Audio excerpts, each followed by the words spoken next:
My name is Alicia Pitts, and the following presentation is ECEC 4422, Social Studies Methods that I will personally use as an educator. My personal methods can be categorized into three separate sections. First, teacher-centered methods. Second, learner-centered methods.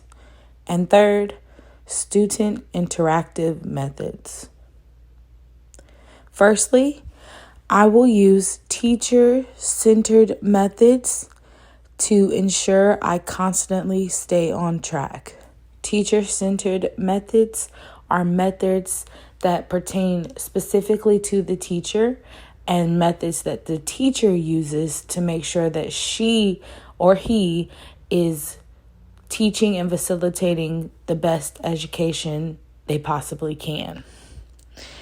Teacher-centered methods help the educator stay on track of things and make sure that they are facilitating learning and keeping a safe environment for all students. My teacher-centered methods split into two separate methods. The first method of teacher-centered methods will be lesson plans that include direct instruction, references, formal and informal assessments. Direct instruction is when the educator is directly instructing a certain class or group of students. The students are watching the teacher as they monitor and also model specific lesson plans and or labs or projects. Next, I will always include multiple references in my lesson plans. For example, if we're doing a lesson or standard on historical figures and we are doing Ruby Bridges, I would use articles and or blue books that specify and talk about Ruby Bridges and her life. Next, I will use formal assessments such as unit tests and lesson tests at the end of every lesson and or couple of lessons, just to ensure that students are following on track and making sure that students are understanding the curriculum. It could look like a multiple choice or an open-ended essay.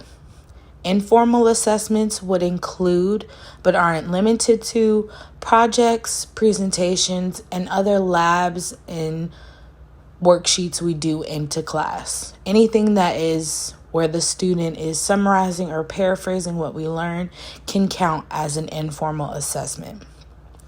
My second method for teacher-centered methods is to simultaneously use inquiry instruction to promote student-led education and critical thinking environments. This means to use inquiry instruction such as the educator is questioning and commenting on what the students are doing. So, what did you do? How did you do that? Where did you get that from? And that is promoting the student-led education where students are leading in their education and they're wanting to learn more. And also they are creating a safe, critical thinking environment. Second will be learner-centered methods that will be used in my classroom.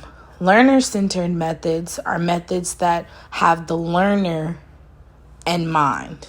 So these are methods that the learners will use that I will facilitate. My first method would be students engage with active learning through project-based learning, discussions, and problem solving. This means that students will be actively engaging and actively learning through projects or curriculum or any worksheets I give them. They're constantly learning.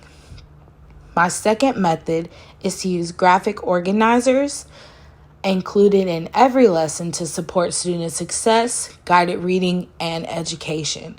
So I noticed that graphic organizers, even if I don't include them in my work period, but I have them as a reference for students to use.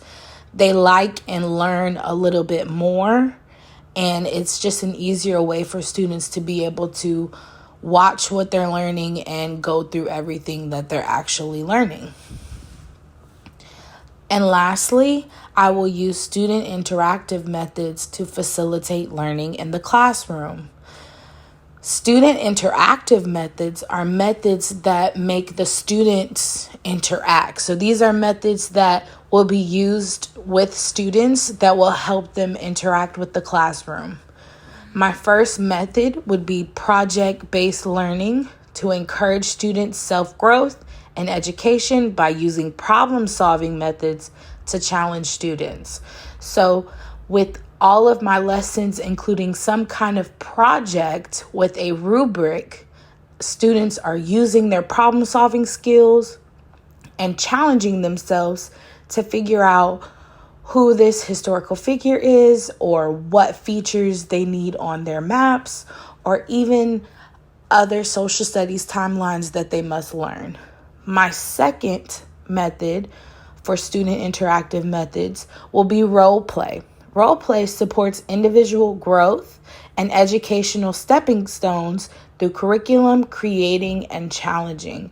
Role play, whether I use it for historical figures, to explain timelines, or even just to show what an everyday worker, producer, or consumer looks like in everyday life.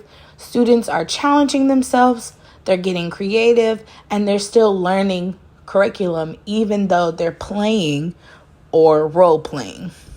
This is encouraging students to try new things and constantly put themselves in the shoes of someone else. And these are my social studies methods, ECEC 4422.